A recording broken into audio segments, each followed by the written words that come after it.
প্রচুর পানি কোমর কোমর সমান, মানে আমরা খাতাগুলো এক প্রকার মাথার উপর নিচ্ছি, সবগুলো খাতা বলার কিছু নেই। এগুলো সবগুলো এসএসসি পরীক্ষার্থীদের খাতা। আমরা সারা জীবন ভোগ করে গেছি এই ধরনের অবস্থায় আছি। আগামী তো থাকার সম্ভাবনা, যেহেতু সরকার বদল হয় কিন্তু আমাদের চট্টগ্রামবাসীর কি কোনো বদল হয় না। আমি সিটি মেয়র এবং যারা মাননীয় এমপি মহোদয় আছেন, আমাদের দুর্ভোগ থেকে বাঁচান, চট্টগ্রামবাসীকে বাঁচান। সবগুলা দেখেন বোর্ডের খাতা, এসএসসি পরীক্ষাতে যে কোনো মুহূর্তে বিপদ হতে পারে। তো সেজন্য বলবো, আপনারা যারা সংশ্লিষ্ট জড়িত আছেন এগুলোর সাথে, দয়া করে আমাদেরকে এতে মুক্তি দেন। প্রচুর পানি কোমর কোমর সমান, মানে আমরা খাতাগুলো এক প্রকার মাথার উপর নিচ্ছি, সবগুলো খাতা। তো আগামীতে আশা করবো যাতে আপনারা আপনাদের মাধ্যমে, মিডিয়ার মাধ্যমে ওনাদেরকে সামনে আমাদের আবেদন, আমাদেরকে বাঁচান। এই বর্ষার দিনে চট্টগ্রামবাসীকে বাঁচান।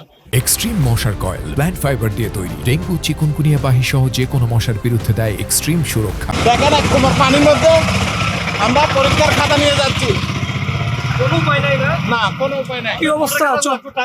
কি অবস্থা? রোড গার্ডের কি অবস্থা? রোড গার্ডের অবস্থা তো করুন। আমরা 2 ঘন্টা ধরে বসে আছি, এই যে পরীক্ষার উত্তরপত্র নিয়ে পানির মধ্যে বসে আছি 2 ঘন্টা। ভাই গাড়ি কোত্থেকে ঠেলে আসতেছেন? আমরা বলগাল থেকে আসতেছি। সূর্য ওঠে সূর্য যায়, কিন্তু আমাদের বলগালে এই যে চট্টগ্রামবাসীর দুর্ভোগ এগুলো যায় না কখনো।